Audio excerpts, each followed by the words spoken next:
Okay hello guys, मेरा नाम है शिवम ओझा और आज हम लोग क्लास 12th का फिज़िकल केमिस्ट्री का चैप्टर नंबर फर्स्ट देखेंगे जिसका नाम है सॉल्यूशंस। तो सॉल्यूशन क्या होता है? सॉल्यूशन जनरली जो है ना वो होमोजीनियस मिक्सचर है किसका? सॉल्यूट और सॉल्वेंट का। सॉल्यूशन मतलब क्या? एक सॉल्यूट होगा एक सॉल्वेंट होगा। तो आइए हम लोग लिखते हैं, it is the homogeneous mixture of solute and solvent। इसको क्या बोलते हैं? सॉल्यूशंस। यानी सॉल्यूशन जो है वो होमोजीनियस मिक्सचर है। होमोजीनियस यहाँ पे क्यों कहा गया है? क्योंकि यहाँ पे यूनिफॉर्म कंपोजिशन होता है, इसीलिए सॉल्यूशन जो है वो होमोजीनियस मिक्सचर है किसका? सॉल्यूट का और सॉल्वेंट का, इसलिए इसको बोलते हैं सॉल्यूशंस। अब जो सॉल्यूशन है उसको क्लासिफाई किया गया है। क्लासिफिकेशन देख लेते हैं किसका? सॉल्यूशन का। अब सॉल्यूशन चैप्टर पढ़ रहे हैं तो उसका क्लासिफिकेशन हम लोग को देखना पड़ेगा। तो क्लासिफिकेशन जो है वो दो बेसिस पे है। तो ऑन द बेसिस ऑफ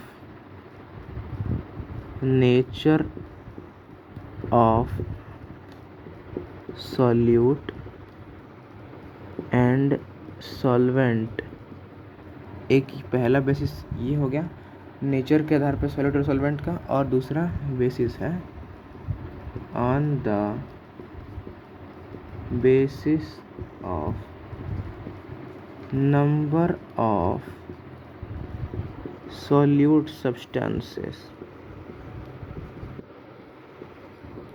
यानी क्लासिफिकेशन किया गया है सॉल्यूशन का on the basis of nature of solute and solvent. Solute और सॉल्वेंट का नेचर कैसा है, और दूसरा बेसिस है नंबर ऑफ सॉल्यूट सब्सटेंस, यानी सॉल्यूट सब्सटेंस जो है वो कितने नंबर में डाला गया है। तो आज हम लोग कवर करेंगे पहले वाले बेसिस को, यानी on the basis of nature of solute and substances. Sorry, आज हम लोग ये कैप्चर करेंगे on the basis of number of solute substances, क्योंकि आज का थोड़ा जो वीडियो होगा वो थोड़ा शॉर्ट होगा और जल्दी ख़त्म हो जाएगा। तो हम लोग पहले स्टार्ट करेंगे on the basis of number of solute substances. तो नंबर ऑफ सॉल्यूट सब्सटेंसेस जो है वो तीन तरह का है। एक है बाइनरी सॉल्यूशन,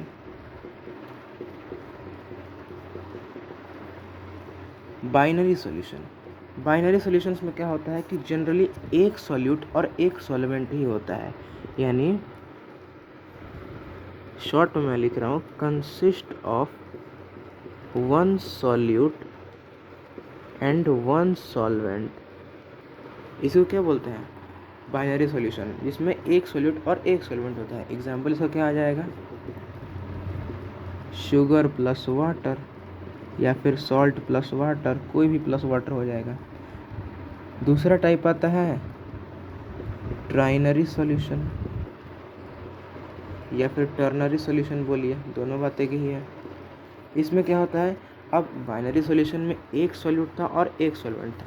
ट्राइनरी सॉल्यूशन में दो सॉल्यूट होगा और एक सॉल्वेंट होगा, यानी कंसिस्ट ऑफ टू सॉल्यूट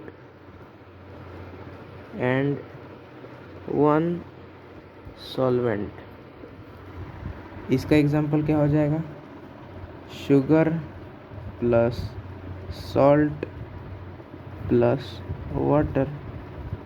मैं आसान से आसान एग्जांपल दे रहा हूँ ताकि आप लोग को आसानी समझ में आए। तीसरा है टाइप क्वाटर्नरी सॉल्यूशन।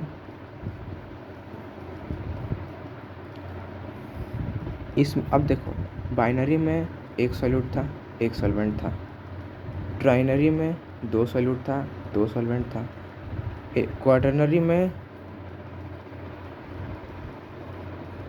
तीन सॉल्यूट होगा और एक सॉल्वेंट होगा। इसका एग्जांपल क्या आ जाएगा? अब शुगर जोड़े, सॉल्ट जोड़े, उसमें एक और जोड़ देते हैं, लेमन जूस जोड़ देते हैं। Sugar plus salt plus lemon juice plus water. अब देखिए, ये तो हो गया क्वाटरनरी सॉल्यूशन। इसमें क्या है, 3 सॉल्यूट है और 1 सॉल्वेंट है, जिसमें 3 सॉल्यूट क्या क्या आ गया है, शुगर आ गया है, सॉल्ट आ गया है और लेमन जूस आ गया है। ये तीनों मिलकर एक सॉल्यूट बना 3 सॉल्यूट बना रहा है। ट्राइनरी सॉल्यूशन में 2 सॉल्यूट बन रहा था, शुगर और सॉल्ट, और बाइनरी सॉल्यूशन में सिर्फ एक सॉल्यूट, शुगर। देखिए, वाटर, वाटर और ये वाटर, तीनों टाइप में, यानी नंबर ऑफ सॉलिड सब्सटेंस के तीनों टाइप्स में वाटर, वाटर और वाटर यूज़ हुआ है। यानी हम लोग इसे कह सकते हैं कि जो वाटर है वो यूनिवर्सल सॉल्वेंट है। वाटर जो है वो यूनिवर्सल सॉल्वेंट है। इसे आप लोग बात को याद रखिएगा, इस बात को। सो गाइस, आज का वीडियो इतना ही था। Thank you for watching this video.